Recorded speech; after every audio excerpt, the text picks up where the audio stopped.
জেলা ম্যাজিস্ট্রেট গাইবান্ধা, আমরা এখন তার কথা শুনবো।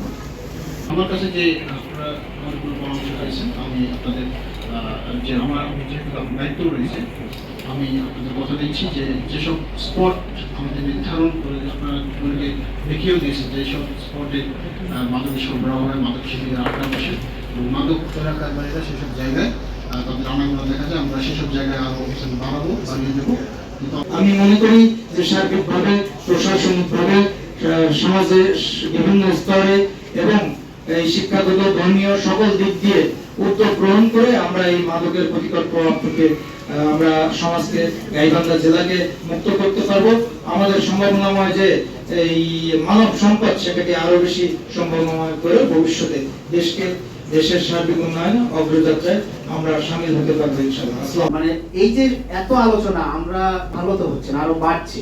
তো এখান থেকে আমার যেটি মতামত সেটা হচ্ছে স্যার, এই যে সম্মানীয় সুযোগ্য জেলা প্রশাসক মহোদয় রয়েছেন এবং অতিরিক্ত জেলা ম্যাজিস্ট্রেট মহোদয়, এই চারজন মানুষ আপনারা এই যে অতিরিক্ত পুলিশ সুপার স্যার এবং মাদক আপনারা যদি স্যার এই চারজন মানুষ আইনের যে বিষয়টা আর এখানে যারা যুক্ত থাকে যেমন পুলিশে তাদের সোর্স থাকে, সেই সোর্সরাই কিন্তু ওই মাদক যেখানে বিক্রি হয় সেখানে যায় পুলিশের চেয়ে সে বড় পুলিশ হয়, মানে হয়ে তারা কিন্তু ওই সোর্সেরাই সেখানে অর্থনৈতিকভাবে তারা টাকা পয়সা নিয়ে বিষয়গুলোকে মোড় ঘুরিয়ে দেয় যে না এখানে এখন আর হচ্ছে না স্যার, আর একখানে হচ্ছে, মানে এরকম কনভার্ট করে অন্যদিকে নিয়ে যায়।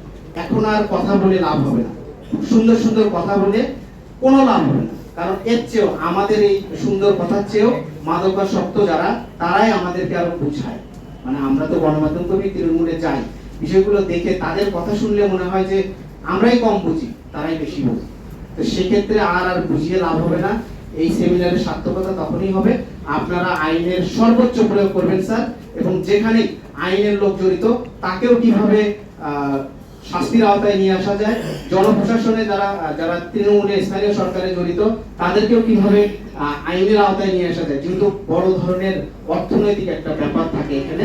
আমরা রিপোর্ট করতেও ভয় পাই স্যার, আমরা রিপোর্ট করতেও ভয় পাই যে ওরা এক সপ্তাহের মধ্যে জামিনে বের হয়ে এসে আমাদের উপর যে পত্রিকায় দেওয়া, মানে তাদের তাকানো যায় না স্যার। সেই কারণে আপনারা যেহেতু রাষ্ট্রের দায়িত্বে আছেন আপনারা একটু দেখবেন, এটাই আমার শেষ কথা স্যার, ভালোভাবে কঠোরভাবে দেখবেন। ধন্যবাদ সবাই। অসংখ্য ধন্যবাদ। সাধারণ সিদ্ধান্ত জেলা মাদক ক্লাবের সাধারণ সম্পাদক। আমরা 25-26 অর্থ বছরে শিক্ষার্থীদের সচেতনতা করার লক্ষ্যে মাদক বিরোধী প্রচার সম্বন্ধে লিফলেট বিতরণ, মাদক বিরোধী স্টিকার বিতরণ, মাদক বিরোধী আলোচনা সভা, সেমিনার, ওয়ার্কশপের আয়োজন করা হয়েছে। স্কুল কলেজে মাদক বিরোধী আলোচনা সভা ও শ্রেণী বক্তৃতা করা হয়েছে। এই সাক্ষীগুলো শেষ পর্যায়ে ম্যানেজ হয় অথবা সাক্ষীগুলো সাক্ষ্য প্রদানে বিরত থাকে, যার কারণে মাদকের এই একটা বিশাল অংশ আমরা বিচার ব্যবস্থা থেকে আমরা বঞ্চিত হই।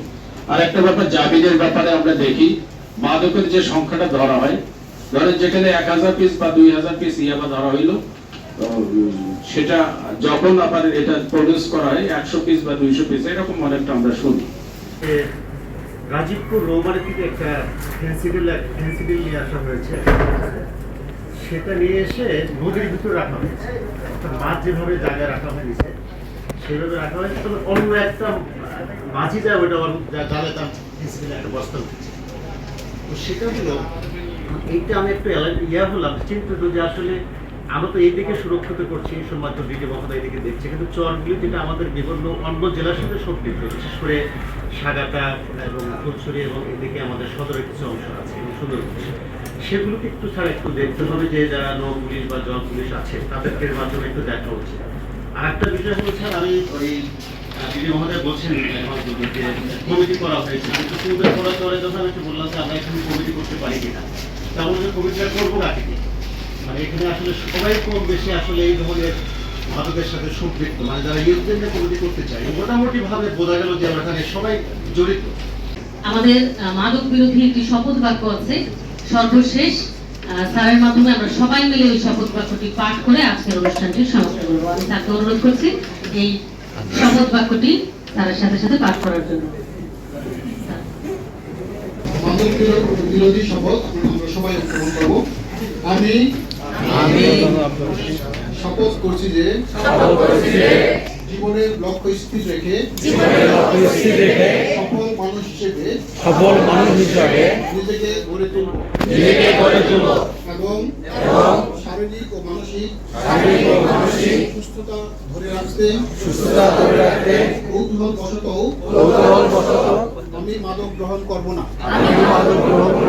কোনো অজুহাতে মাদকের শরণাপন্ন হব না। মাদকের ধ্বংসাত্মক মায়াজালে নিজেকে জড়াবো না। অন্যকে জড়াতে সহায়তা করব না। মাদকের বিরুদ্ধে সামাজিক আন্দোলন গড়ে তুলব। মাদক ব্যবসায়ীর